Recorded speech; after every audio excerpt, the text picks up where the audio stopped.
Au nom du Père et du Fils et du Saint-Esprit, ainsi soit-il. Notre Père qui es aux cieux, que votre nom soit sanctifié, que votre règne arrive, que votre volonté soit faite sur la terre comme au ciel. Donnez-nous aujourd'hui notre pain de chaque jour, pardonnez nos offenses, comme pardonnons à ceux qui nous ont offensés. Et ne laissez pas succomber à la tentation, mais livrez-nous du mal, ainsi soit-il. Je vous salue Marie, pleine de grâce, le Seigneur est avec vous. Vous êtes bénie entre toutes les femmes, et Jésus, le fruit de votre entrailles, est béni. Sainte Marie, Mère de Dieu, priez pour nous pauvres pauvres pécheurs, pécheurs, maintenant et à l'heure de notre mort. ainsi soit-il. Saint Joseph, Priez pour nous, Saint Georges Gardien, priez pour nous, Saint Patron, priez pour nous.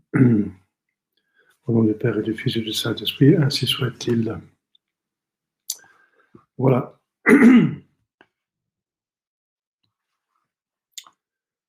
Donc, nous avions vu la vie de Jésus, sa naissance. Il y avait beaucoup à dire, parce que le Messie est une personne très concrète, n'est-ce pas?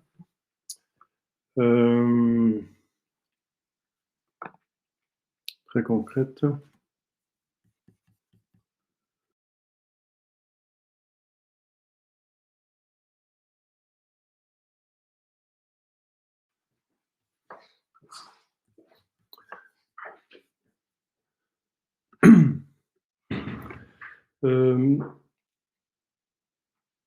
Alors, Jésus, nouveau-né, fut adoré d'abord par les bergers, puis par les 3 mages. Donc, comme vous savez, des sermons de Noël, les bergers représentent Israël, le peuple élu, et les 3 mages, les païens. Donc, autant Jésus s'adresse d'abord au peuple élu, mais il s'adresse à tout homme de bonne volonté.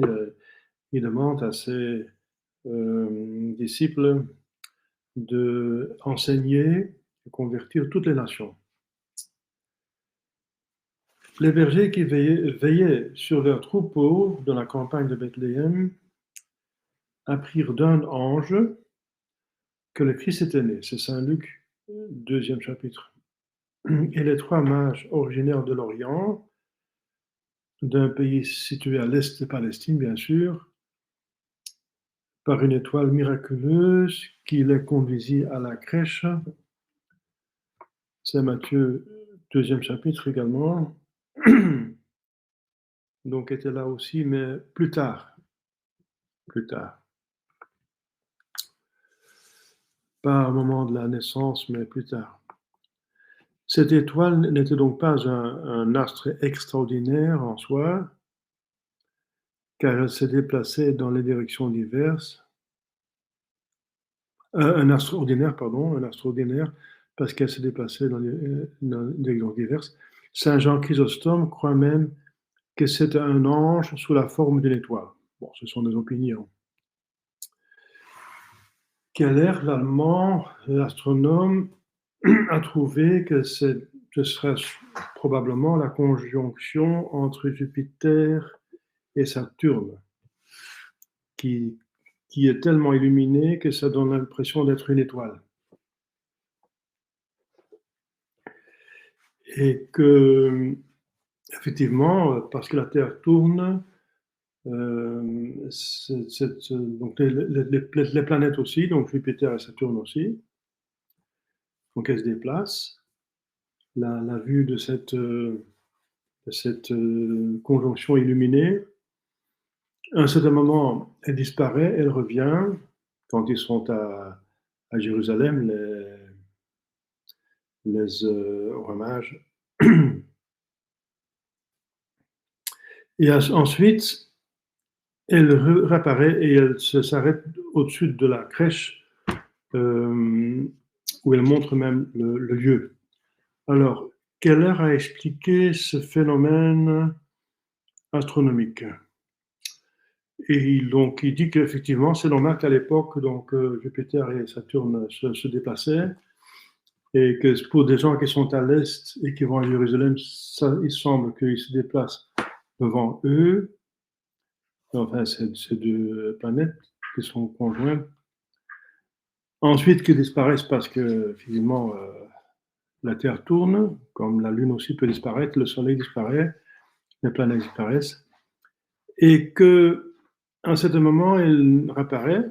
Donc ça appartient aussi à le phénomène des astres qui meuvent, et qu'à un certain moment, il y a une lumière donc et Keller explique ça aussi, que c'est un phénomène tout à fait possible, astronomique, qui se fait de temps en temps. Et le miracle consiste en ceci, que c'est donc à cet instant-là, justement, que ça se passe. Donc ça, c'est le miracle. C'est un phénomène donc tout à fait naturel, qui a une conjonction entre Jupiter et Saturne, etc. Mais que ça se passe juste à ce moment-là, c'est miraculeux, voilà, dans ce sens-là. Bon, en tout cas, c'est dans l'Écriture sainte, donc c'est vrai, il y avait une étoile spéciale qui indiquait aux rois mages où était le Messie. Donc, les rois mages indiquèrent par leurs dons les qualités de celui qu'ils adoraient. Ça, c'est Saint Irénée, le père de l'Église. Sa royauté, par l'or, qui est le symbole de la fidélité.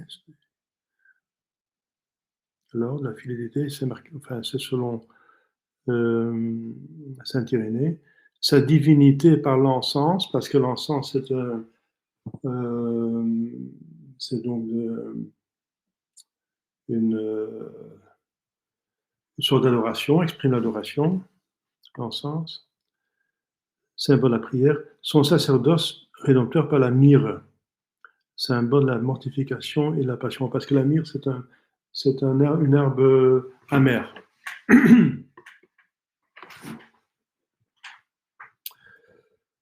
Bon, il y a d'autres pères d'église qui donnent d'autres significations, comme par exemple, l'or, c'est sa royauté, l'encens, sa divinité, et la myrrhe, son sacerdoce. Voilà, donc, effectivement. Et alors, l'or. Les mages retournèrent dans leur pays par un autre chemin, comme vous savez, parce qu'ils étaient avertis par un ange que Hérode voulait tuer l'enfant, donc il ne devait pas retourner à Hérode, à Jérusalem, mais par un autre chemin. Mais au sens spirituel, ça pourrait indiquer, dit saint Grégoire le Grand, que nous pouvons rentrer au paradis, notre patrie, qu'en abandonnant le chemin du péché pour suivre celui de la pénitence, l'obéissance, de l'empire sur soi-même. Voilà. Les bergers étaient les représentants des Juifs et des pauvres, comme je viens de dire. Les trois rois, ceux des gentils et des riches. Parce qu'il y a toutes sortes d'hommes. Toutes sortes d'hommes sont appelés au royaume de notre Seigneur Jésus-Christ. Les reliques des trois mages furent rapportées par Frédéric Barbarousse à Cologne en 1162, où elles reposent dans le dôme.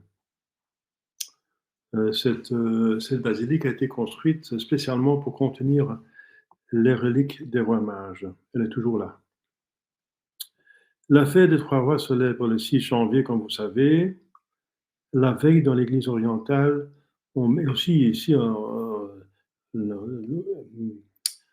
aussi dans la partie latine, on baptisait les païens. Parce que l'eau des rois mages, que vous connaissez, l'eau des rois mages, c'est finalement l'eau de baptême. Et c'est pour ça que cette eau des rois mages contient beaucoup d'exorcismes. Parce qu'au baptême, on chasse les démons. Donc, puisqu'on ne confère plus les baptêmes à ce moment-là, mais uniquement la veillée pascale, sauf au cours de l'année, si c'est nécessaire, mais on préfère d'attendre pour les baptêmes des adultes, en tout cas,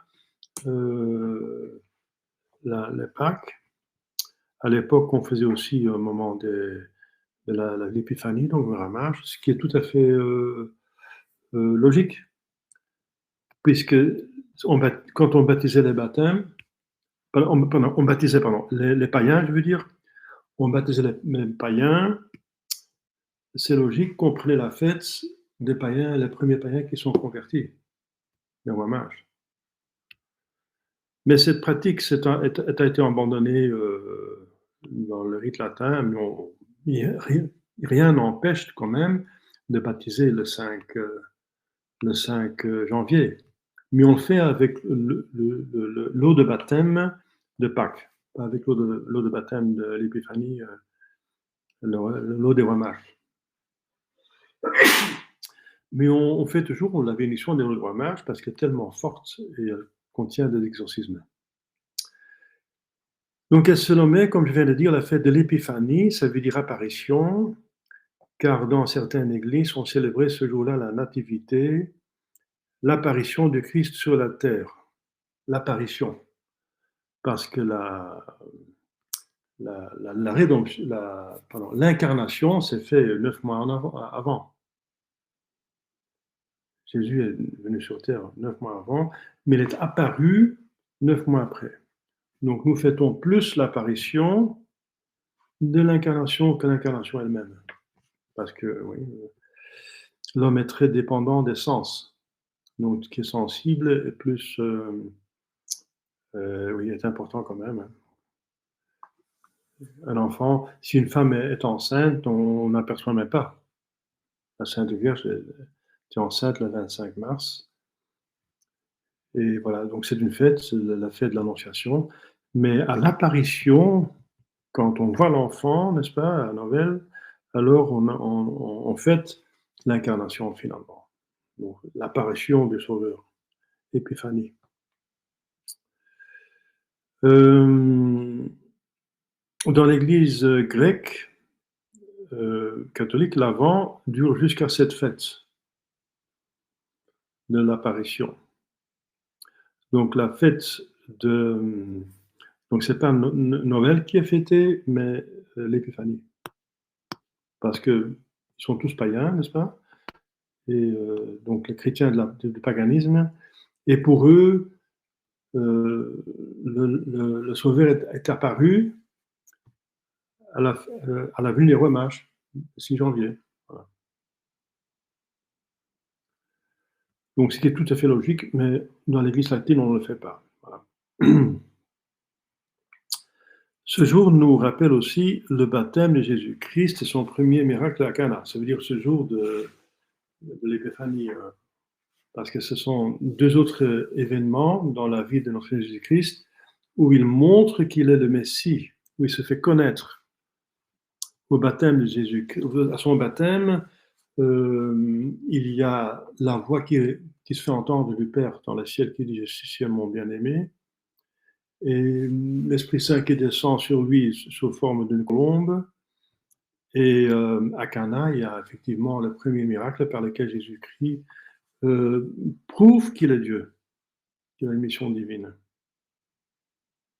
Parce que quand il était dans la crèche, il n'a encore pas prouvé qu'il était le Fils de Dieu par un miracle, il n'avait pas fait de miracle. Il y avait seulement les prophéties qui étaient accomplies.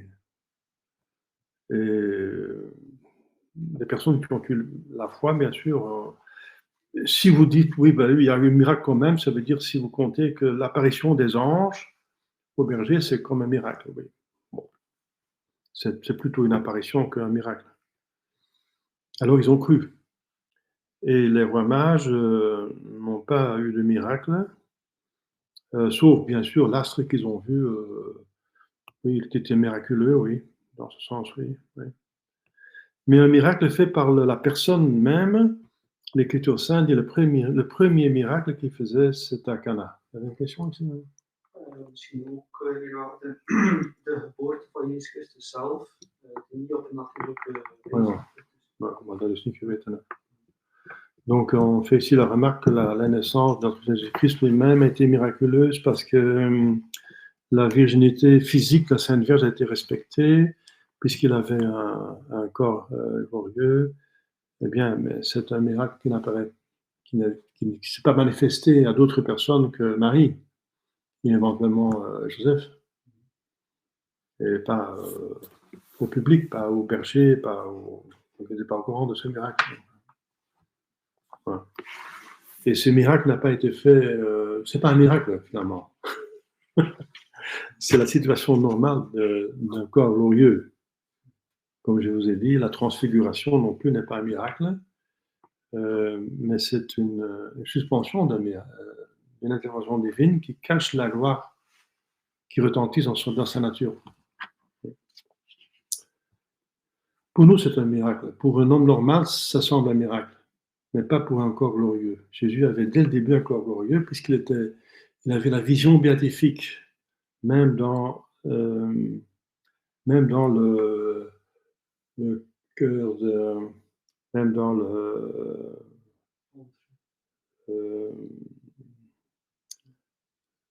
dès le début, il avait la vision béatifique, donc il avait un corps glorieux. Voilà. Quand le Sauveur fut âgé de 8 jours, il reçut à la circoncision le nom de Jésus. Voilà. La circoncision est une cérémonie symbolique de la purification des vices.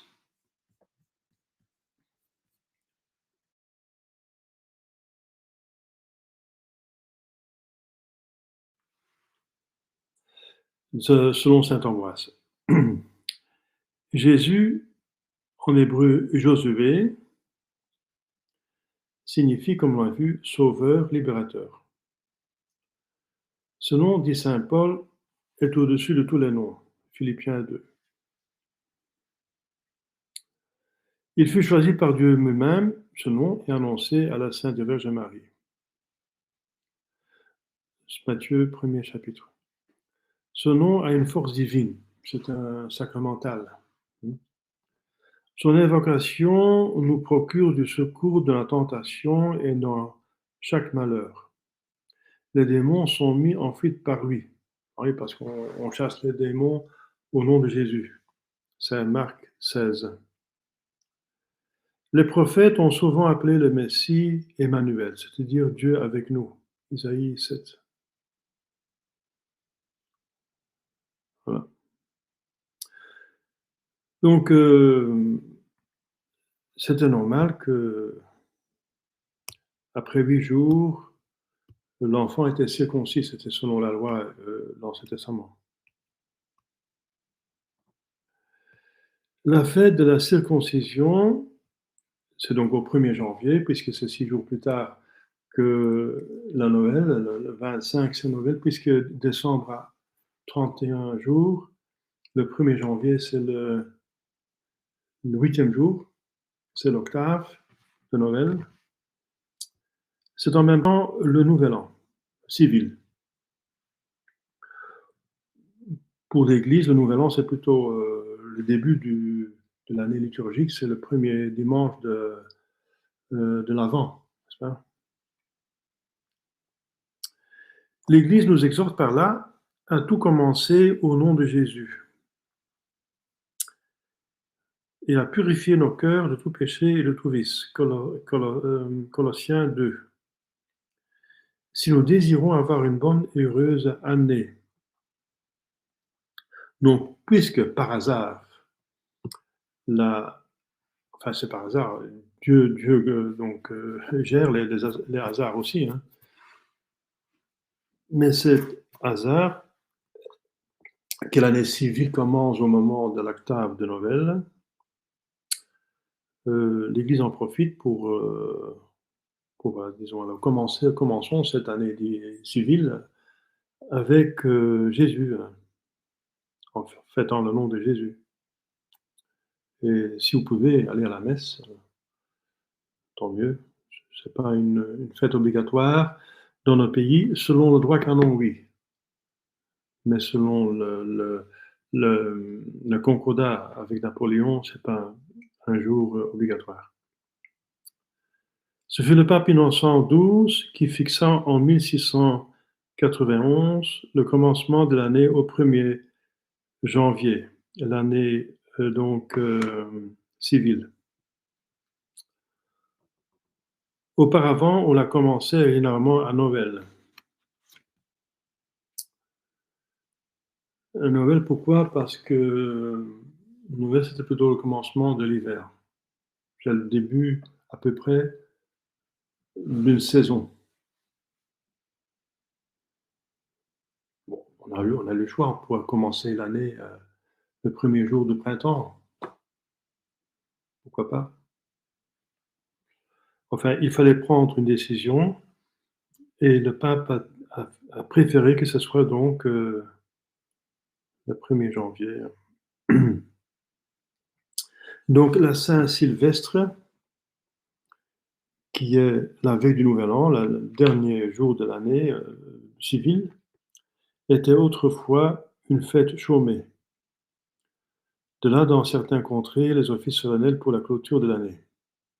Il est convenable, du reste, pour tout chrétien de ne point passer cette journée dans des plaisirs insensés, mais d'y faire ses actions de grâce pour les bienfaits de Dieu dans l'année écoulée, parce qu'ainsi l'on s'en attire de nouveau pour l'avenir.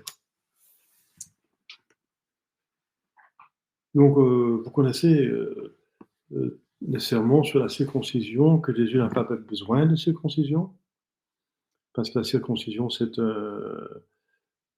un rite imposé par Dieu à Moïse et à tous les membres du peuple élu, pour signifier qu'on va intervenir pour arrêter le péché originel qui est justement transmis par l'acte du mariage. Le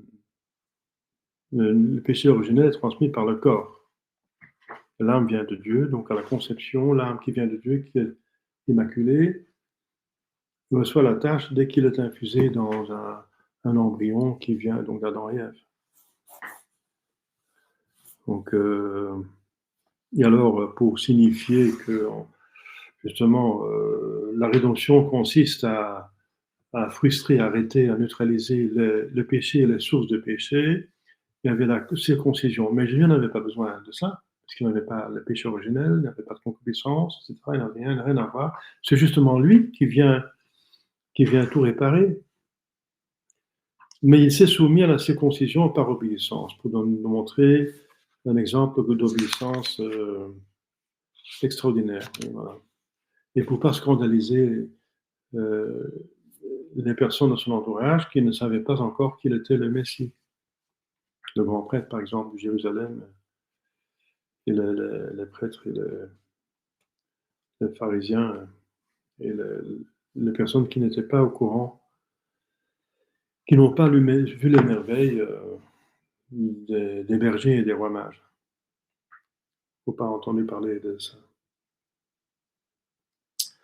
Et quand Jésus eut 40 jours, il fut présenté dans le temple de Jérusalem, comme c'était encore une autre coutume, une loi plutôt, pour l'enfant mâle, il fallait après 40 jours, et pour la fille, 80 jours, présenté dans le temple, et Marie, Joseph et donc Jésus observaient la loi de Moïse, selon Lévitique 12, quoique sa pureté l'en dispensait parce qu'il était en même temps purifié, la mère était purifiée et l'enfant présenté.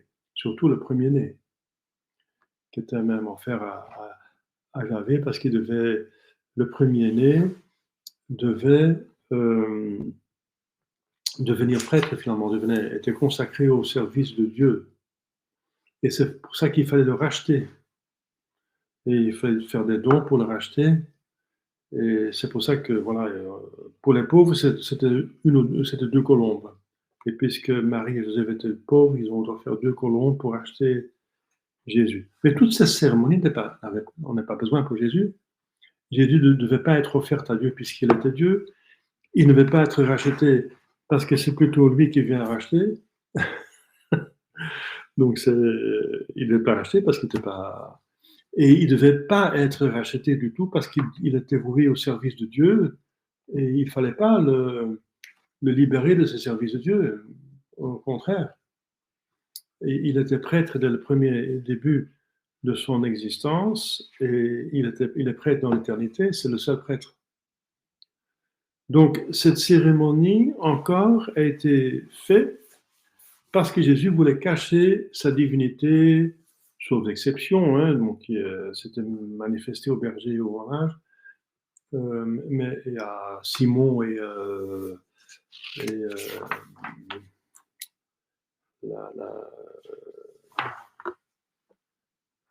j'ai pas de son nom, la prophétesse Anne, oui. Donc c'était son l'exception qui confirme la règle, mais en général, Jésus voulait commencer et rester dans une vie cachée, n'est-ce pas, pendant 30 ans. Et donc pour pas non plus donner l'impression qu'il méprise la loi, la Sainte Famille a donc accepté cette cérémonie par obéissance, par humilité, et pour justement effectuer la vie cachée du Sauveur. Parce qu'il voulait donner l'exemple d'une vie normale, cachée. Une vie normale de la plupart des gens. Il est la voie, donc il voulait montrer l'exemple, comment vivre simplement. Et ensuite, les dernières années, il a montré l'exemple, comment vivre comme prêtre, comme évêque, comme pape, comme homme de l'Église. Voilà, donc une vocation, d'abord 30 ans, la vocation de père et mère de famille, vivre en famille, et quoi qu'il n'était pas père et mère, mais quand même il a vécu dans la Sainte Famille, et après, l'exemple des autres vocations. Donc, Marie, Joseph, la Sainte Famille observaient la loi de Moïse. Et elle offrit Jésus parce que Dieu, lors de la mort des premiers-nés d'Égypte, se réserva comme propriété les premiers-nés des Israélites. Vous voyez? Ça remonte à l'époque égyptienne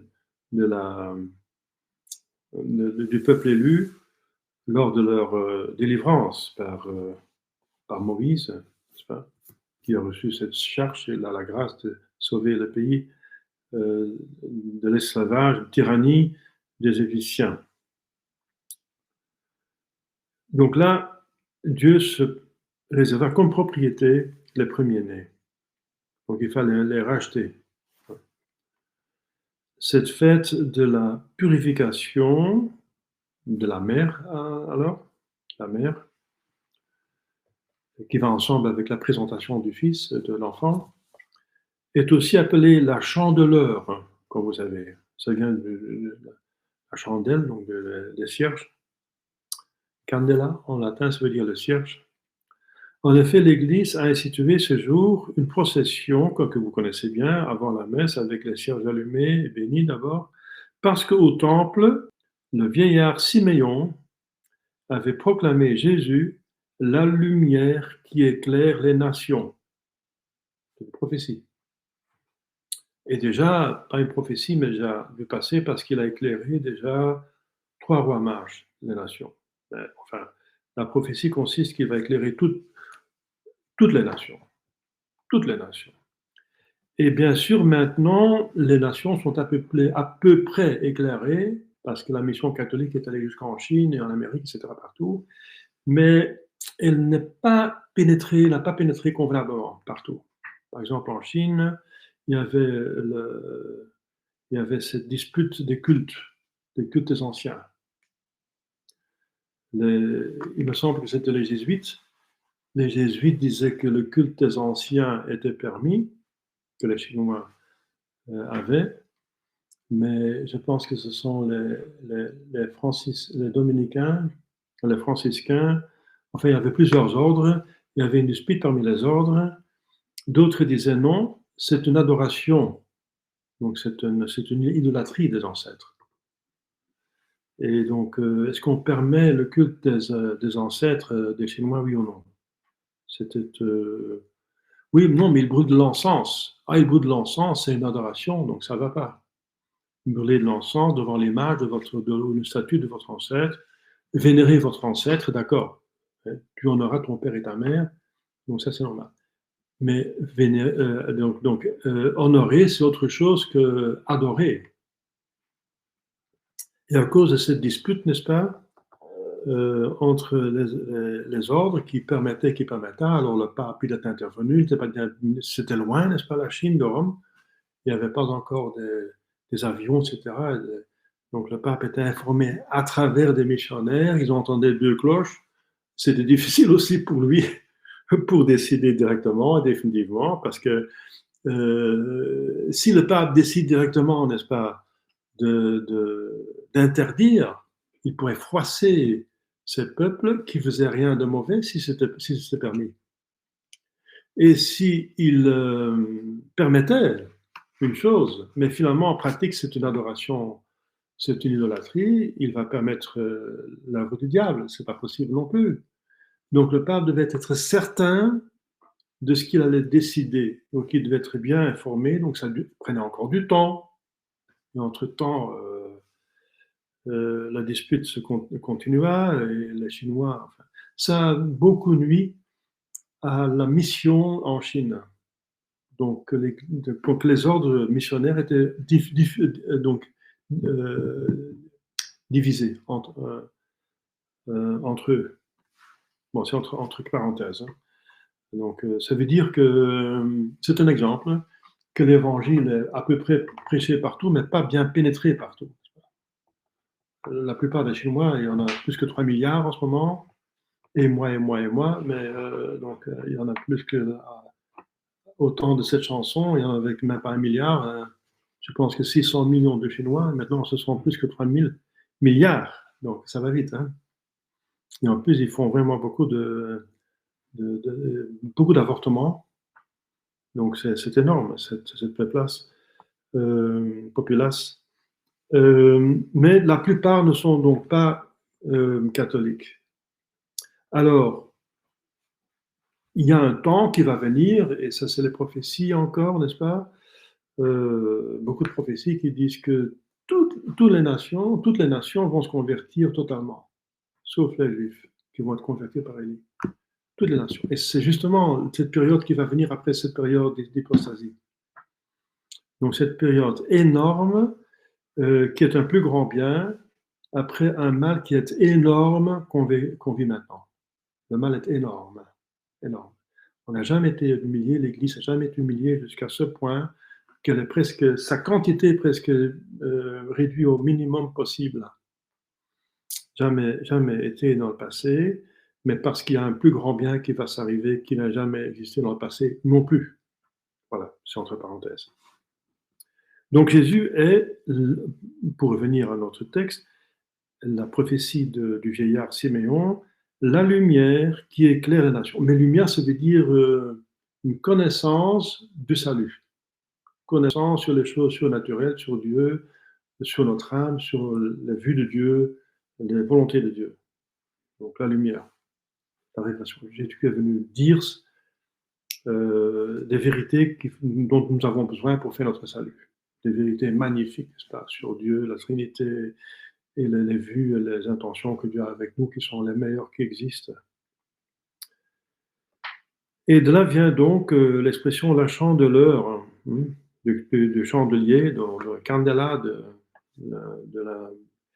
des cierges, qui reçoivent une bénédiction solennelle, qui font de ces cierges, les cierges avec une bénédiction beaucoup plus forte que les cierges qu'on laisse bénir pendant l'année.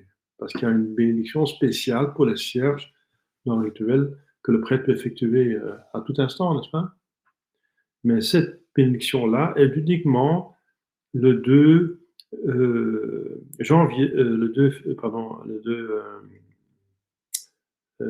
février, je me trompe pas. 2 février, hein? Ouais, 2 février. 2 février, avant la messe. Donc, c'est obligatoirement suivi d'une procession et la messe. Donc, le prêtre, il demande à cette bénédiction la lumière et protection pour tous ceux qui les portent. Ce n'est donc pas une superstition d'allumer ces cierges pendant les orages et les mettre entre les mains des mourants et de demander le secours de Dieu par égard pour cette prière du prêtre. Parce que c'est l'Église même, au nom de Dieu, avec le pouvoir qu'elle a reçu de Dieu, ce que tu lis sur terre sera lié dans le ciel, ce que tu diras sur la terre sera lié dans le ciel. Le pape a délégué aux évêques et aux prêtres, donc le pouvoir d'attacher des grâces spirituelles à des choses matérielles. C'est pas la superstition. La superstition, c'est d'attribuer à des choses un effet qu'elles ne peuvent pas avoir en soi-même. Par exemple, on attache une queue de chat au rétroviseur de la voiture à l'intérieur et cette queue de chat va vous protéger des accidents. Donc c'est n'importe quoi, n'est-ce pas? C'est une invocation implicite du diable, à la limite. La superstition, c'est une imprécation, une invocation du diable. Parce que Dieu ne fait pas des choses bizarres. Donc des choses indignes comme la queue de chat, Dieu lui-même décide comment il veut être invoqué. Il a délégué ça à l'Église. Si ça ne vient pas de l'Église, il n'y a rien, n'est-ce pas? Et ça vient à la limite du diable. Il n'y aurait superstition que si l'on attribuait à ces cierges non bénis, n'est-ce pas? À ces cierges en elles-mêmes une vertu infaillible contre la foudre. Ouais. Et même quand la cierge est bénie, la foudre peut tomber parce que la grâce qu'on reçoit dépend de la dévotion qu'on a. Donc, la grâce sacramentelle, pas de sacrement, mais de sacramentel,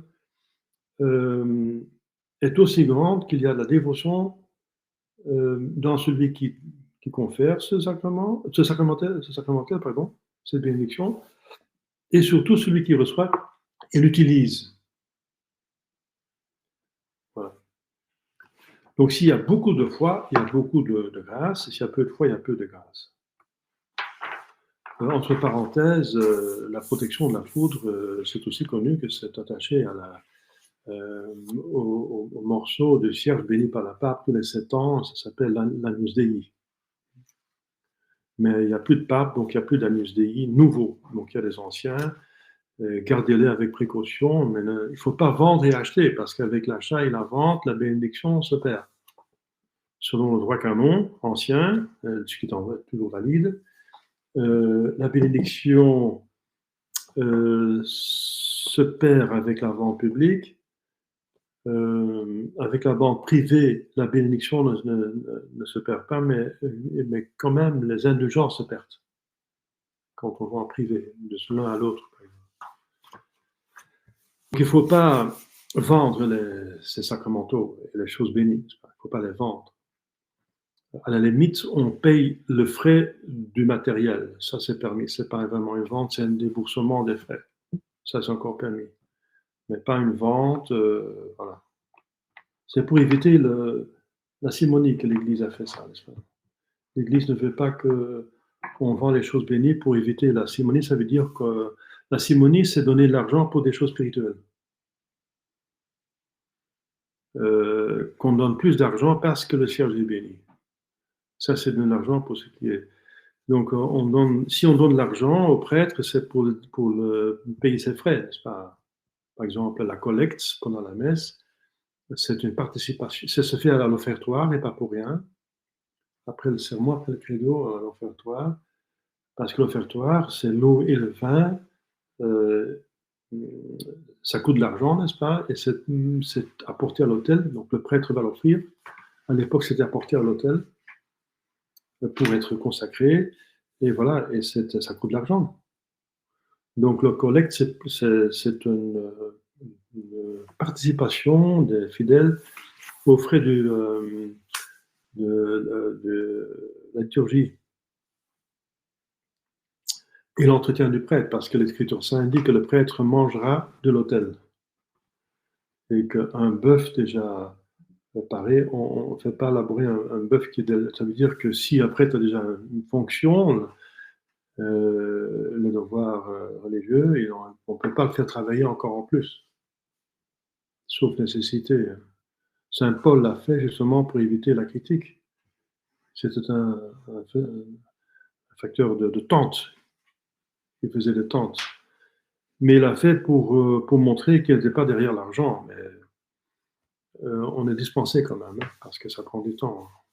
Et le prêtre ouvrier, c'est plutôt condamné. Le prêtre ouvrier, c'est plutôt une invention des modernistes justement pour diminuer le prêtre dans sa prière et dans son étude et dans son activité pastorale. C'est entre parenthèses, voilà. Donc, il faut faire la distinction entre la simonie et l'entretien de l'Église. Finalement, c'est même dans l'Écriture sainte, les dîmes, c'est les dixièmes.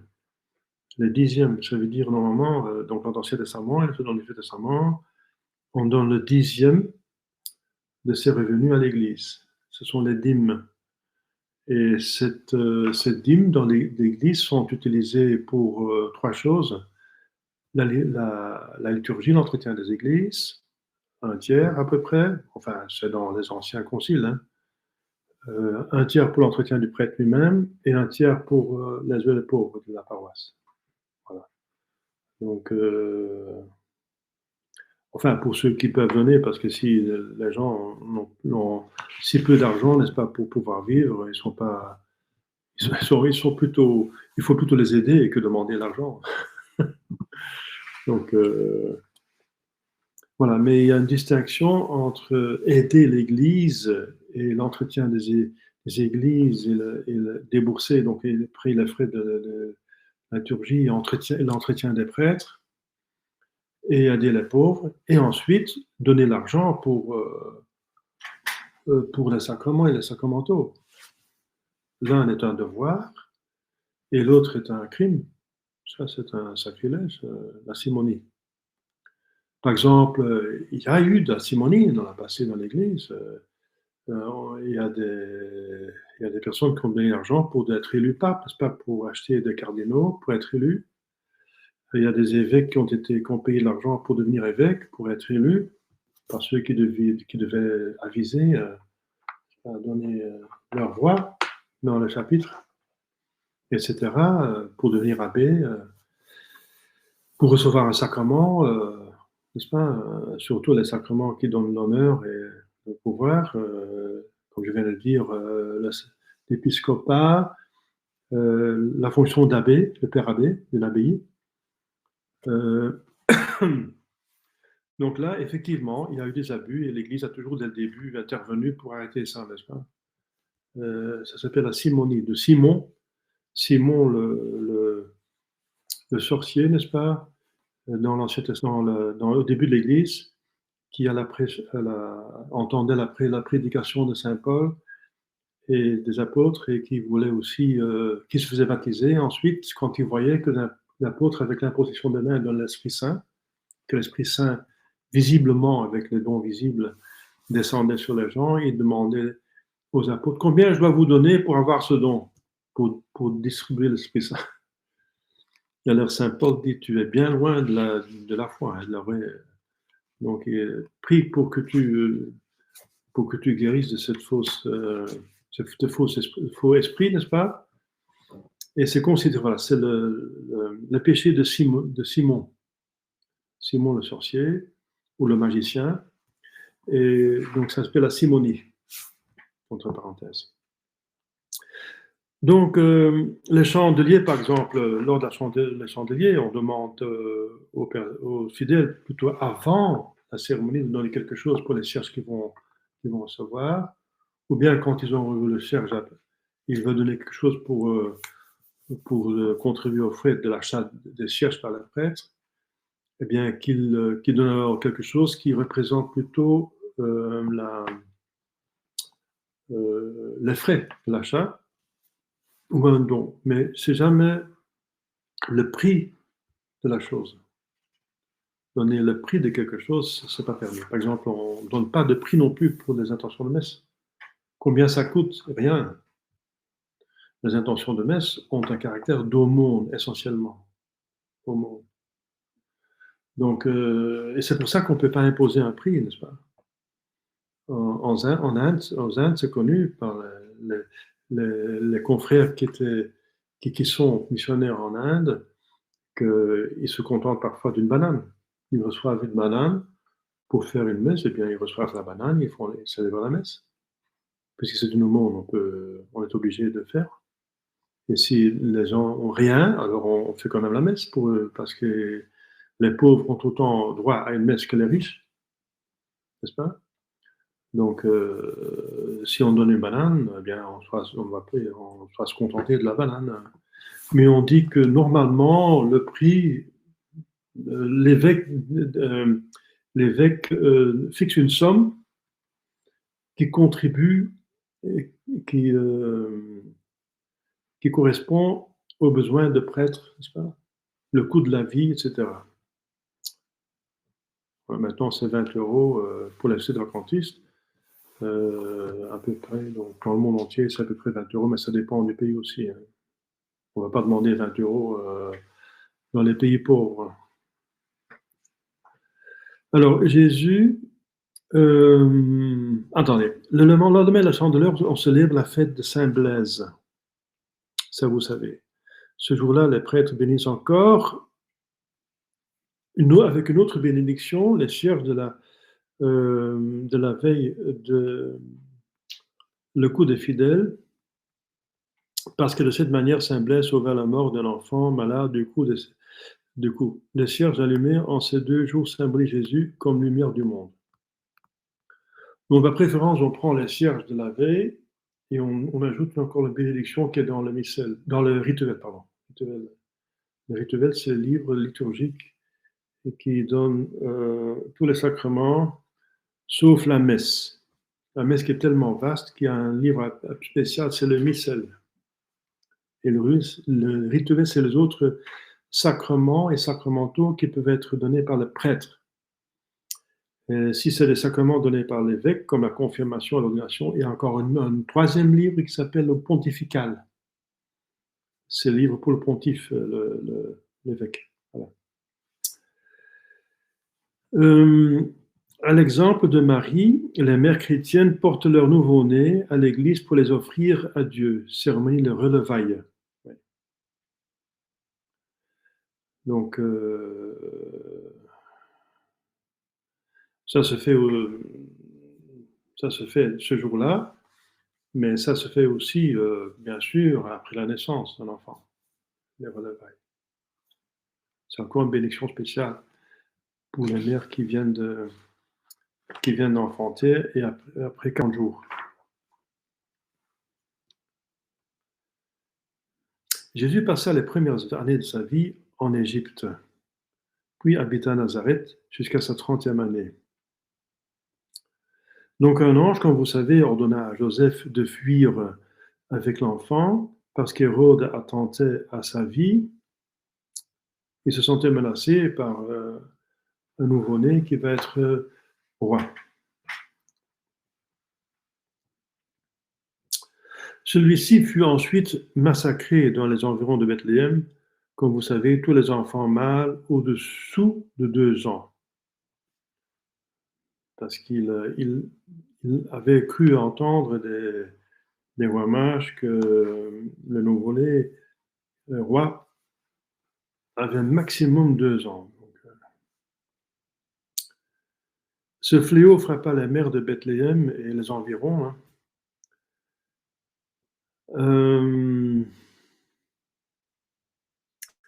Alors, il y en a qui disent c'est à cause aussi, en passant, pour leur dureté envers le Seigneur, en refusant un asile à sa mère et à Saint Joseph. Enfin, c'est le mal que Dieu n'a pas arrêté. C'est vrai qu'ils étaient cruellement atteints. Mais ces enfants, puisqu'ils sont morts martyrs, ils sont aussi martyrs. Donc ils sont saints dans le ciel. Ils obtinrent ainsi par le baptême de sang la félicité éternelle. Dans un faubourg du Caire, autrefois Héliopolis, on vénère la maison où demeura la Sainte Famille. Donc, mon arrière-grand-père et grand-oncle sont allés à la Terre Sainte, mais aussi en Égypte, pour suivre la famille sainte, donc en Égypte, n'est-ce pas? Quand on visitait, faisait un pèlerinage, à l'époque c'était le 19e siècle, il allait avec un bateau, avec un âne, avec un chameau, et je me rappelle que ma grand-mère racontait qu'ils étaient aussi en Égypte, c'est pour cette raison, n'est-ce pas? Parce que la Sainte Famille a vécu en Égypte. L'Égypte fut bénie par la présence de l'enfant Jésus. Et surtout, le désert d'Égypte devint le séjour de milliers de moines qui menaient là une vie évangélique. Ce sont les pères du désert, avec saint Antoine l'Ermite, saint Paul de Thèbes comme les plus célèbres et les premiers. Ce fut dans une île du Nil, le grand fleuve, que saint Pacôme fonda le premier monastère en 340. Après son retour d'Égypte, Jésus habita à Nazareth. Donc l'ange apparut à Joseph pour dire Hérode et ceux qui voulaient le tuer sont morts, donc retourne dans ton pays. Il choisit ce séjour, Nazareth, parce que cette ville était méprisée par les Juifs. Il voulait ainsi nous donner une leçon d'humilité. Effectivement, les pharisiens vont encore le reprocher. Qu'est-ce qui peut venir de bien et d'important de Nazareth? Le fils du charpentier de Nazareth. Ça revient souvent, donc ils vont souvent reprendre cela. C'est pas le Messie parce que c'est le fils du charpentier de Nazareth, c'est n'importe quoi, n'importe qui. Jusqu'à l'âge de 30 ans, il mena une vie absolument cachée pour nous recommander l'éloignement du monde et donner l'exemple d'une vie normale de travail, vie de famille. Comme vous savez, à l'âge de 12 ans, Jésus alla à Jérusalem au temple et il étonna les docteurs par sa sagesse. Parce qu'à 12 ans, un enfant mâle devenait adulte au point de vue religieux. Donc alors, il était obligé d'aller à Jérusalem comme tous les hommes, pas les femmes, mais tous les hommes devaient aller une fois par an ou plusieurs fois par an, surtout à Pâques, la Pâques juive, n'est-ce pas, à Jérusalem. Et alors Jésus se trouvait à Jérusalem, comme vous savez, et il commençait déjà à prêcher, mais de manière très douce, n'est-ce pas, en posant des questions. En posant des questions, on peut mener le débat, n'est-ce pas, vers une certaine direction. Hein. Et ils étaient étonnés de sa sagesse, les docteurs de la loi. Certainement, il a expliqué alors l'Écriture sainte que l'arrivée du Messie était arrivée. Expliquer les prophéties. Quand le Christ arriva à l'âge de l'homme adulte, et même plus qu'adulte, 30 ans, n'est-ce pas? Jean-Baptiste, donc l'homme plutôt mûr, hein, Jean-Baptiste, dans le désert, annonça le ministère public de Jésus. Alors, l'histoire de Jean-Baptiste, très intéressante, c'est quand même le plus grand ancien de l'Ancien Testament, selon le témoignage de notre Jésus-Christ lui-même. L'archange Gabriel annonça sa naissance à son père Zacharie au temple à l'heure du sacrifice, parce que Zacharie était un prêtre. Zacharie ne voulait pas croire parce que sa femme était stérile et assez âgée et devint muet. Saint Luc 1. À la naissance de l'enfant, il recouvra la parole et chanta le magnifique cantique du Bénédictus. Et il disait, oui, l'enfant doit avoir le nom de Jean, parce qu'on voulait l'appeler Zacharie comme son père. Mais c'est l'ange qui lui avait dit qu'il fallait l'appeler Jean, parce que Jean veut dire celui qui croit en grâce, celui qui augmente en grâce. Et c'est devenu un grand saint. Dès son adolescence, Jean vécut dans le désert Donc, c'est autre chose que les jeunes qui vont n'importe où et qui seront tous dans leur portable et qui vont faire n'importe quoi. Jean, dès son adolescence, il ne se mettait pas derrière l'ordinateur, façon de parler, mais il ne courait pas derrière la fille dans les rues, mais il allait dans le désert et se prépara par une austère pénitence à ses fonctions de précurseur, de sauveur. Donc il a vécu des années dans le désert. Il prenait la nourriture très rude, n'est-ce pas, rudimentaire, du miel et des sauterelles. Les sauterelles sont des sortes d'insectes, et les insectes, la plupart des insectes sont mangeables, contiennent beaucoup de protéines, minéraux et vitamines, mais ce n'est pas appétissant. Hein. Donc il avait tout ce qu'il avait besoin, mais c'était voilà, la mortification du goût. Et d'autres mortifications, il portait des poils de chameau comme habit, donc ça fait mal, hein, ça gratte sur la peau. Voilà. Donc, le désert, c'est effectivement pas un lieu convenable. Il n'y a pas d'air conditionné, etc. Il y a des scorpions, le soleil qui tape, n'est-ce pas? Voilà. Donc, une vie austère de pénitence. Pénitence, pénitence, pénitence, pour réparer les péchés et pour donner l'exemple aux gens d'avoir un regret de leurs péchés et de réparer leurs péchés.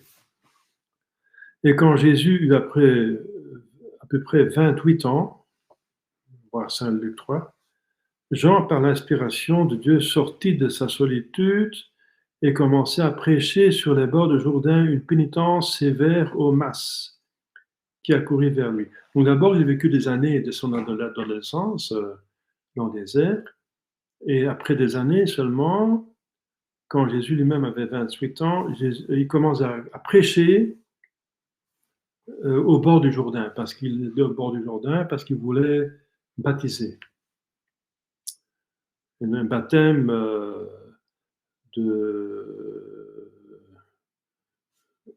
qui incite à l'acte de contrition, imparfait ou surtout parfait.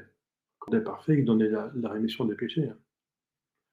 Donc ce n'est pas un sacrement, mais un sacramental qui incite à la contrition, et si vous voulez, parfaite. C'est la meilleure manière de se préparer à Jésus, n'est-ce pas, qui va vous sauver, c'est de déjà commencer le travail de vouloir sortir de ses péchés, de toutes ses forces. Ensuite, Jésus va donner la grâce dont nous avons besoin. Et il leur annonça la venue du Messie et baptisa avec un baptême spécial, quelque chose de nouveau. Et les pharisiens vont le questionner là-dessus. Pourquoi tu introduis un nouveau rite? Tu es un hérétique ou quoi? Qu'est-ce que tu fais là? Tu n'as pas la permission de grand prêtre. Montre alors que tu es envoyé par Dieu. Alors Saint Jean va montrer qu'il est envoyé par Dieu. Il va donner des citations de l'Écriture sainte, n'est-ce pas? Alors un jour, il vit arriver le Christ et il s'écria: Voici l'agneau de Dieu qui effacera les péchés du monde. Alors l'agneau, c'est en même temps un animal qui est blanc, donc il est immaculé. Il est mignon, n'est-ce pas? Très gentil, la douceur, donc il a beaucoup de vertus. Et c'est un animal qui est utilisé pour le sacrifice. Donc ça montre déjà le sacrifice que Jésus va subir. C'est pour ça que l'agneau est un symbole de Jésus, dès le début, pour ses propriétés, l'agneau. Et aussi l'agneau ne respecte pas comme le mouton quand on lui fait mal. Quand en tendons, n'est-ce pas, la laine, on coupe dans sa peau, il ne respecte pas. Et c'est encore une propriété qui symbolise Jésus, n'est-ce pas, qui n'ouvre pas sa bouche de plainte quand il est hardiment martyrisé. Au contraire, il va prier pour ses bourreaux. Voici l'agneau de Dieu qui effacera, donc dans l'avenir, c'est le futur, le péché du monde. C'est dans 3 ans à peu près. Jean, ayant reproché à Hérode sa vie dissolue, parce qu'il vivait avec la femme de son frère Philippe, publiquement, eh bien, celui qui fait un péché public, n'est-ce pas? Il fait un scandale et il incite les autres à faire la même chose. Eh bien, il va être reproché publiquement pour que le peuple soit préservé contre ce péché, n'est-ce pas? Par ce reproche fait par l'Église. Voilà. Et Saint Jean n'hésitait pas à faire cet office pour arrêter le scandale. Et Hérode le fit jeter en prison, ensuite décapité à l'occasion d'un festin. Comme vous savez, c'est la fille de sa femme adultère qui dansa lors d'une fête, et il dansa si bien que Hérode disait « Demandez-moi ce que vous voulez ». C'est un autre Hérode que celui du début, hein, le temps de Jésus. Demande-moi ce que tu veux, et à l'incitation de sa mère, elle demande la tête de Saint Jean. Et Hérode n'est pas obligé d'exécuter une promesse qui est une demande de péché. On est seulement obligé dans le bien, pas dans le mal. Quand la fille aurait demandé « Suicide toi-même », c'est ridicule, n'est-ce pas? Ou tue tout le monde ici, c'est n'importe quoi. Donc il ne faut pas réaliser le souhait, n'est-ce pas, qui est un crime, c'est évident. Mais il l'a fait quand même.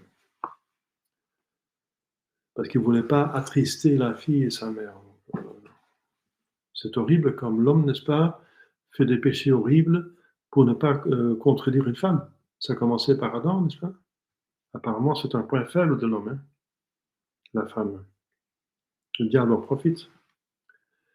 Donc Saint Jean est le modèle des anachorètes. Voilà, donc la fois prochaine, on va parler de la vie publique du Christ. Enfin, je passe quand même pas mal de temps ici, je lis le petit texte parce que c'est tellement important, parce qu'il s'agit de Dieu même, en tant qu'homme, et que Dieu même demande de l'imiter.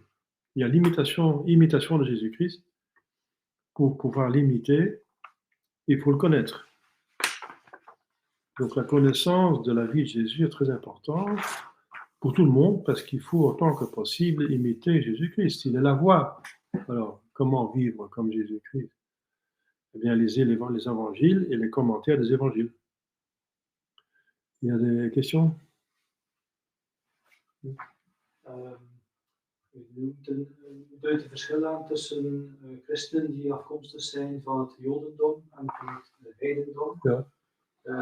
Aan de hand van de voorouders, dan kun je na meer dan 1000 jaar bekering van onze voorouders, dan spreken we dat we afkomstig zijn van heidenen, terwijl dat de Joden en hen van de katholieke kerk eigenlijk ook nog maar een paar duizend jaar een nieuwe en het oude verbond waren. Ja.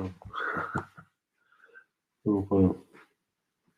La question, c'est comment est-ce qu'après 2000 ans, on peut encore parler des chrétiens du paganisme, nous, tandis qu'on fait des sons avec les juifs, les chrétiens des juifs, qui au temps de Jésus étaient aussi que 2000 ans dans la vraie religion, parce que le temps de Moïse jusqu'à Jésus-Christ, c'est 2000 ans. Eh bien, l'Église a toujours fait la distinction. Parce que, pas seulement parce que Jésus vient des Juifs, le peuple élu, donc il est élu pour engendrer le peuple est élu pour engendrer et préparer la venue du Messie, et pour l'engendrer.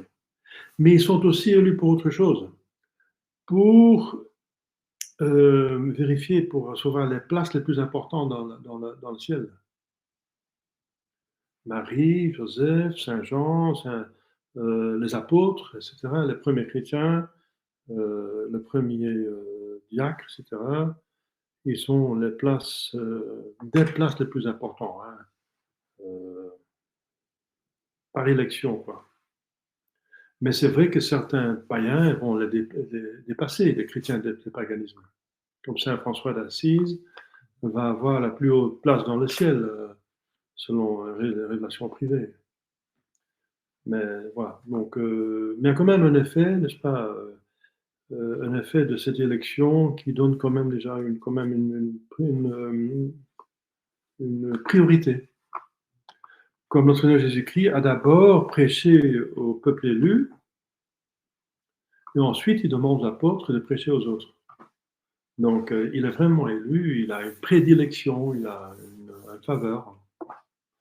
Et ça, c'est au début, mais par sa mauvaise réponse à cette grâce extraordinaire, il va être repoussé plus que nous, parce qu'ils ont eu plus de grâce, ils vont être plus repoussés. Et comme je viens de dire, toutes les prophéties disent qu'avec le grand pape et le grand monarque, tous les peuples vont se convertir, sauf les Juifs. Ils vont encore pas avoir la grâce de conversion, et ils vont attendre la venue, après l'Antéchrist, la venue d'Élie. Alors ils vont se convertir tous. Donc, ce qui fait donc cette distinction, c'est que par une intervention de la Providence, ce peuple reste toujours, demeure, malgré qu'il existe maintenant 4000 ans. Hein. Donc, il n'y a presque pas de peuple qui existe 4000 ans. C'est vrai qu'il y a eu ce mélange avec les Khazars, mais il faut dire qu'il y a quand même des Juifs de sang aussi, n'est-ce pas? C'est pas seulement des Khazars. Donc, voilà. Les Khazars sont des prosélytes. C'est tout un peuple qui s'est converti au judaïsme dans le, je sais pas quoi, le 5e siècle, je pense. Quelque chose comme ça. Enfin, n'importe. Donc, oui. Non, c'était plus tard que le 5e. Enfin, c'est pas important. 5e, 6e. Voilà. Donc, les Khazars, c'est tout un peuple juste en bas donc, autour de la mer Noire, qui s'est converti et qui sont devenus des prosélytes, donc juifs de religion. Mais ils sont tellement mélangés avec les juifs qu'on ne sait plus qui est vraiment juif de sang et qui est juif de religion seulement. Et en tout cas, donc il y a toujours des juifs de sang. Et c'est exceptionnel qu'un pays existe, un peuple existe plus que 4000 ans.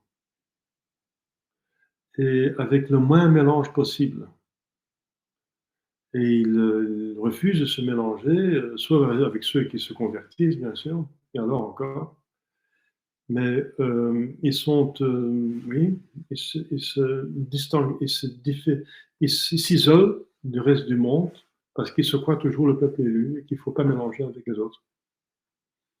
Donc c'est vraiment un peuple à part. Bien sûr, maintenant mélangé avec les prosélytes, mais tant pis. Quand même un peuple à part. Qui existe déjà 4000 ans et qui va exister jusqu'à la fin des temps. Et je ne pense pas qu'il y a d'autres peuples qui existent plus que 4000 ans. Hein. Ça n'existe pas. Hein. Donc, je ne pense pas que ça existe. Vous voyez, les francs, etc., les Allemands, ça remonte au début du Moyen-Âge. Hein. Effectivement, le temps de César, oui, il y en a beaucoup. Qui ont été exterminés à l'époque, il y a des mélanges, il y a des peuples qui se sont dépassés, etc. Donc, il n'y a, je ne pense pas, des peuples qui ont plus que 4000 ans. Donc, tout ça fait que c'est vraiment un peuple très spécial. Et qu'il est appelé au catholicisme d'une manière très spéciale aussi, et qu'il va l'accomplir aussi de manière très spéciale, plutôt négative, en refusant, mais après quand même en se convertant en masse, pas seulement à la fin des temps, on est compte. C'est un peuple qui va donc exister jusqu'à la fin des temps sur la prophétie de saint Paul. C'est encore presque une preuve que l'Écriture sainte est de Dieu, parce qu'il faut bien comprendre le miracle, n'est-ce pas? Saint Paul dit, il y a 2000 ans, que le peuple juif va seulement se convertir à la fin des temps. Et déjà 2000 ans se sont passés. Et ce n'est pas la fin des temps, et le peuple juif ne sont pas convertis, mais il existe toujours. Comment Saint Paul pouvait savoir, sans inspiration divine, qu'un peuple qui existe déjà 2000 ans va encore exister 2000 ans de plus, ce qui est normalement impossible. Ça n'existe pas. Donc, c'est la preuve encore que Saint Paul est inspiré de manière divine. Dieu peut le savoir. Et on sait par cette prophétie que le peuple juif, deux choses, qu'il va exister jusqu'à la fin des temps, comme un peuple à part, et qu'il va se convertir en multitude seulement à la fin des temps, mais entre-temps, qu'il va faire beaucoup de mal. Hein. Parce qu'entre-temps, il n'est pas converti, il est plutôt, malheureusement, la synagogue de Satan, hein, comme dit l'Écriture sainte, la synagogue de Satan. Hein. Le peuple élu a beaucoup de dons, donc quand il est bien, il est très bien, mais quand il est mauvais, il est très mauvais. Ça il faut constater. Hein. Donc quand un juif se convertit, c'est du super. Hein. J'ai vu ça. J'ai vécu la conversion d'un juif, il voulait directement devenir prêtre. Pas moins qu'un prêtre. Quand un juif se convertit, c'est un peuple sacerdotal, n'est-ce pas? Donc, il voulait directement, il ne devient pas un laïc, non, il voulait directement devenir prêtre au séminaire, etc. Donc, un juif que j'ai. Donc, j'ai assisté à la conversion à Anvers. Il y a beaucoup de juifs à Anvers. C'était un juif d'origine, enfin, de l'Europe, qui venait de l'Europe de l'Est, de Hongrie, n'est-ce pas? Voilà. Donc, il y a encore une question? Ja, we spreken nog altijd over het uitverkoren volk, maar nadat het bloed over hen is afgeroepen, en ook over hun nakomelingen, zoals dat in de Heilige Schrift staat, en dat zij dus ons die Heer verworpen hebben, kun je dan spreken van het uitverkoren volk, of hebben ze een soort vloek zoals Kam en zijn nakomelingen? Alors, dans l'Écriture sainte, il y a marqué que les Juifs disent que son sang descend sur nous et sur nos enfants. Alors, est-ce qu'on peut encore parler du peuple élu s'ils ont comme une malédiction, comme Cam a reçu une malédiction, etc. Eh bien, il faut faire distinction. Avec le cas de Cam, n'est-ce pas? C'est nourri au nom de Dieu qui a fait cette malédiction. Mais le cas des Juifs, ce n'est pas Dieu qui a fait ces excès, ce sont eux-mêmes qui ont dit que ce sang redescend sur nous et nos enfants. Ce n'est pas Dieu qui a dit ça, c'est Dieu. Et le bon Dieu fait ce qu'il veut. Hein. Il n'est pas obligé d'accomplir leur imprécation. Hein. Il n'est pas obligé. Hein. Mais c'est vrai qu'ils ont attiré sur eux comme quelque chose qui est une possession collective, n'est-ce pas? Diabolique. Il faut bien le constater. Ils ont du mal à se convertir, n'est-ce pas? Oui, parce que du plus haut qu'on vole, de plus bas qu'on tombe. Ça, c'est sûr. Mais il y a une autre chose, Dieu se ne répand jamais de ses dons.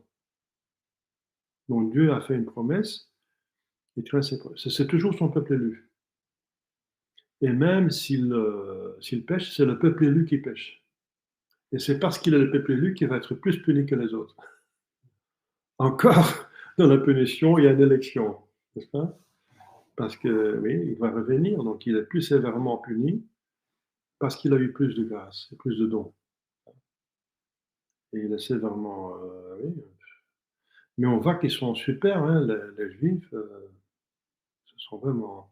Quand ils ont fait la guerre contre l'Égypte, c'est incroyable. Quand ils ont agi, c'est avec un génie, une intelligence, une efficacité incroyable, n'est-ce pas? Ils ont des dons, n'est-ce pas? Ils sont doués. Hein. Mais malheureusement, ils sont maintenant ils ont choisi pour le mal, contre Jésus. Alors, ils se sont atterrés le diable en refusant Jésus.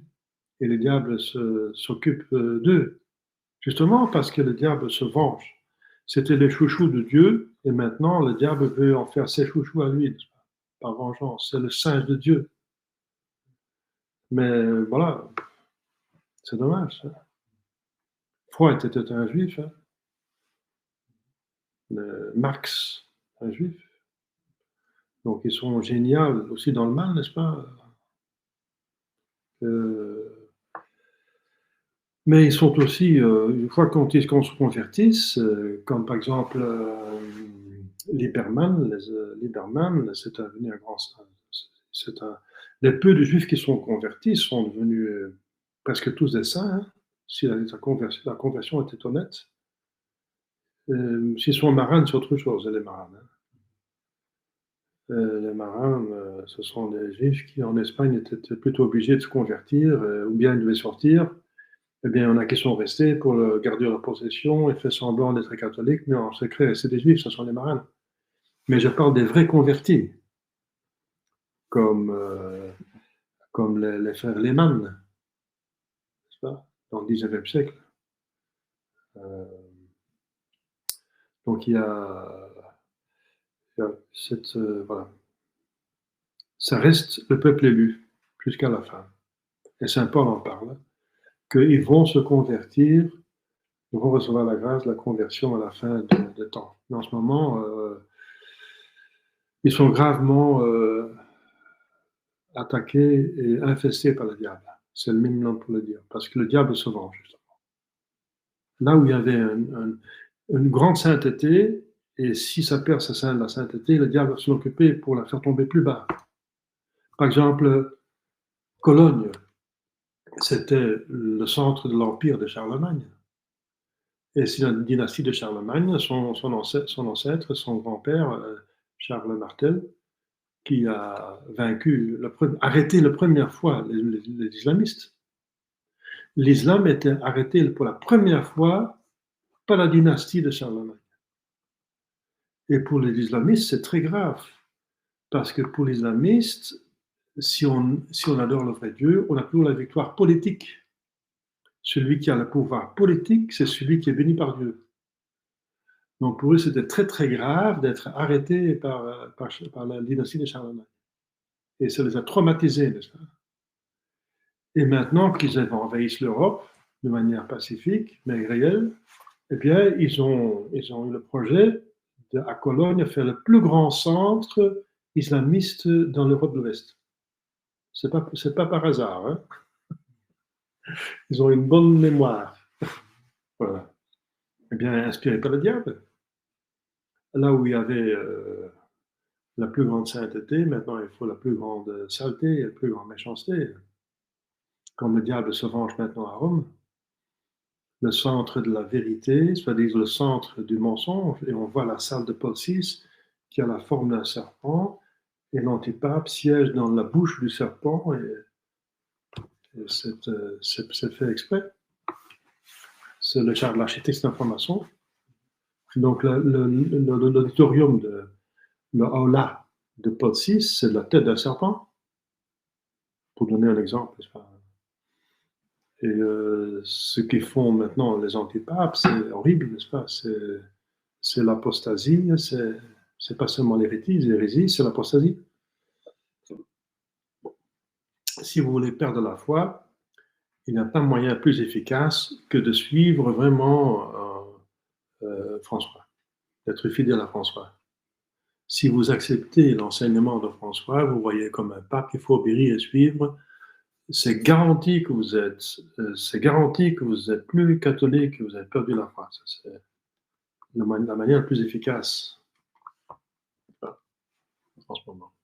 Parce que si un protestant veut vous faire perdre parfois vous êtes hérétique, mais si le pape, ah oui, enfin, soi-disant pape, pour les gens qui n'étudient pas la chose en profondeur, n'est-ce pas, superficiellement. Non, mais donc le peuple élu est le peuple élu parce qu'il devait engendrer et préparer la venue du Messie et engendrer la Sainte Vierge. Il doit avoir une mère qui appartient à une famille, à une tribu, à un peuple, n'est-ce pas? Et voilà. Et donc préparer la venue parce que ce peuple était aussi élu pour avoir les premières et les places les plus importantes, n'est-ce pas, dans ce royaume. Les 12 apôtres sont les 12 piliers de l'Église pour l'éternité. Hein. On dit que Saint-Pierre est à la porte du ciel. Voilà. Donc, la Sainte Vierge, c'est une juive. Hein. Sainte Anne, Saint Joachim, et heureusement, hein, c'est magnifique. Ce sont des personnages magnifiques. Mais nous sommes plutôt déçus par le peuple juif actuellement parce que justement, il est infesté par le mal, par sa chute, par sa refus de Dieu. Mais ça va tourner à la fin des temps.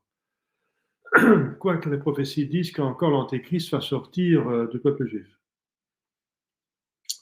d'un évêque qui va avoir un enfant d'une religieuse juive. Bon, ça c'est oui, encore le diable qui veut imiter Dieu, n'est-ce pas? Que le Messie est juif, donc son antéchrist doit aussi être un juif. C'est le singe. Voilà, c'est très dramatique, n'est-ce pas? Avec Jésus, on a tout, mais sans Jésus, on n'a rien. Hein, et même pire. Et ça, c'est autant pour le juif que pour le païen.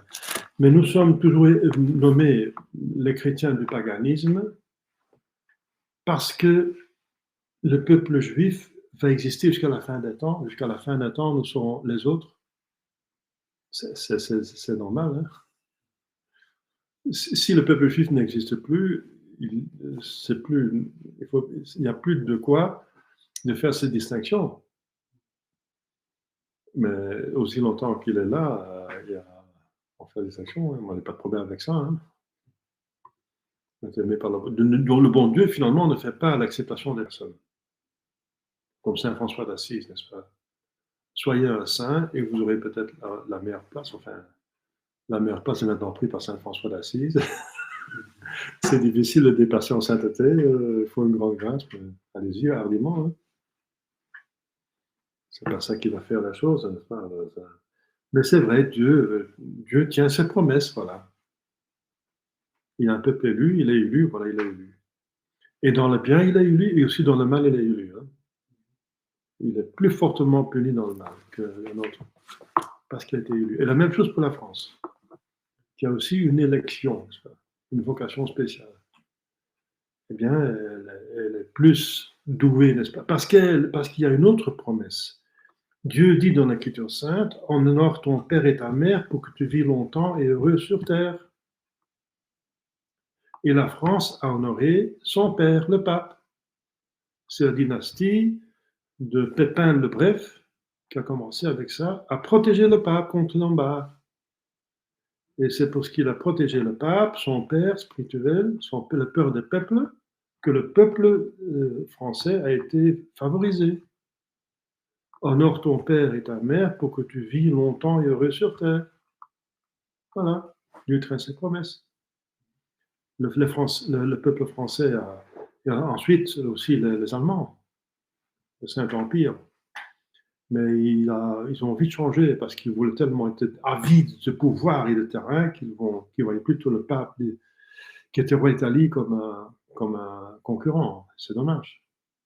C'est un père qui, comme disait Saint Louis, le fils de Charlemagne, il disait, et ça remonte à un document de Constantin, que le pape, c'est le père des nations et qu'il a droit à plus d'honneur que moi-même, que l'empereur, parce qu'il est au-dessus des empereurs.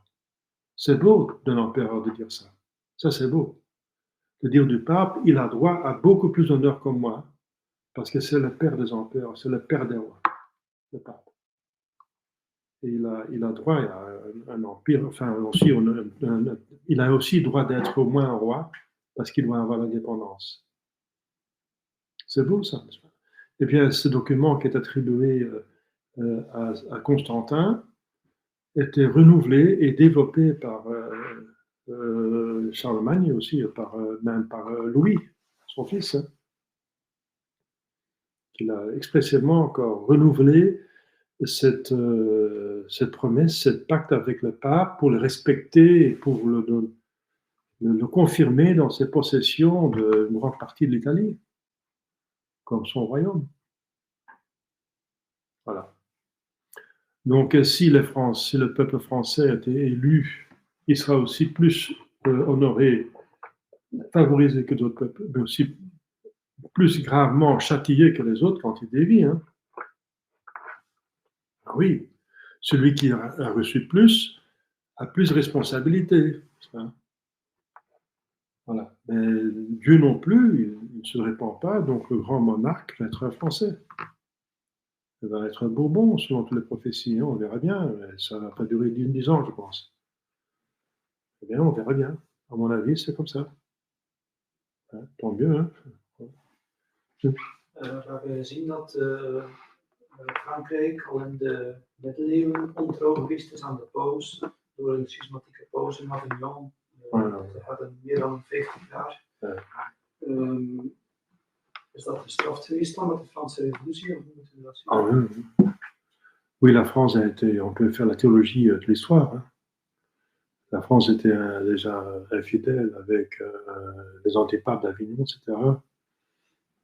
Et Philippe le Bel, qui par son représentant a giflé le pape, eh bien, directement après, il a eu une défaite, la défaite de la bataille des Écussons d'Or. C'était une des premières fois, des seules fois dans l'histoire de la guerre qu'une armée de cavalerie française, n'est-ce pas, était défaite par des fantassins. On connaît l'histoire parce que c'est des fantassins flamands, n'est-ce pas. Mais le pape était giflé, et le pape, quand l'armée française est faite, le pape a entonné un Te Deum. C'était Philippe le Bel était un roi misérable, n'est-ce pas, qui était inspiré par une mauvaise femme. Comment s'appelait-elle? De Castille. C'était une Espagnole, c'était une sorcière, hein, c'était une mauvaise femme, elle avait une mauvaise conseillère. Bon, ce sont des pages noires, hein. Après il y a eu des saints, c'est la même chose. Si la France est fidèle à sa vocation, elle est bénie. Si elle est infidèle, elle est châtiée, hein, directement. Oui. Et là, oui, il y a eu des... Oui, mais la France a beaucoup de saints, beaucoup de saints. Si on voit le martyrologe, il y a beaucoup, beaucoup de saints français. Et c'est ça qui est aussi important. C'est le but de l'Église, de toute l'existence, de tout ce qui existe en dehors de Dieu, c'est le ciel. Et si la France était infidèle, elle a été punie par la Révolution française, qui a encore été réparée par des centaines de milliers de martyrs, plus que 300 000 martyrs qui ont fait réparation, et ça a mérité que l'Église catholique continue à exister en France et dans l'Europe. Tous ces martyrs ont mérité que l'Église continue, jusqu'à ce qu'il y ait une deuxième vague d'attaques sur l'Église qui s'est fait par l'infiltration, qui a commencé au 19e siècle, et qui aboutit à ce que nous vivons maintenant. Hein.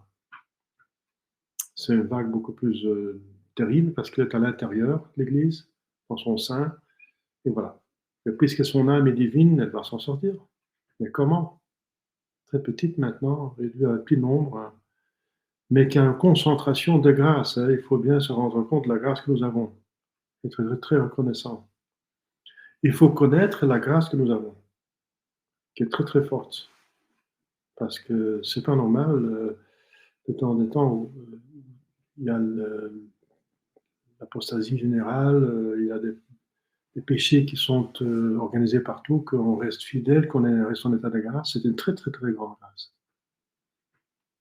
Il faut te dire absolument. L'Église est indéfectible, impérissable, infaillible, mais elle peut être très petite en quantité. Hein. Mais il faut absolument appartenir à cette Église. Absolument, faire tout, sacrifier tout pour appartenir à cette Église. La Église, l'unique Église. Et même si Des gens en dehors peuvent se sauver par une bonne intention, par le baptême de désir. Ça ne veut pas dire que toutes les autres religions sont bonnes. Hein. Non, il faut toujours tendre à la connaissance objective de la vérité. Il ne faut pas se contenter du fait que je pense avoir raison. Non, il faut être certain.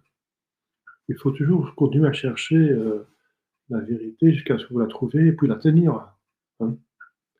Voilà, je pense qu'on a fait le tour à peu près, parce qu'on peut parler infiniment dans ce Jésus-Christ, parce que justement, c'est un personnage très très très riche, hein, infiniment riche. Hein. Et on va parler la fois prochaine de sa vie publique. Ça va? Au nom du Père et du Fils et du Saint-Esprit, ainsi soit-il. Notre Père qui es aux cieux, que votre nom soit sanctifié, que votre règne arrive, que votre volonté soit faite sur la terre comme au ciel. Donne-nous aujourd'hui notre pain de chaque jour, pardonne-nous ce que nous pardonnons ceux qui nous ont offensés. Il ne sait pas ce qu'on vient de la tentation, mais délivre-nous du mal, ainsi soit-il. Je vous salue Marie, pleine de grâce, le Seigneur est avec vous. Vous êtes bénie entre toutes les femmes, et Jésus, le fruit de votre entrailles, est béni. Sainte Marie, Mère de Dieu, priez pour nous pauvres pécheurs, maintenant et à l'heure de votre mort, ainsi soit-il. Saint Joseph, priez pour nous. Saint nos gardiens, priez sur nous. Saint Patron, priez pour nous.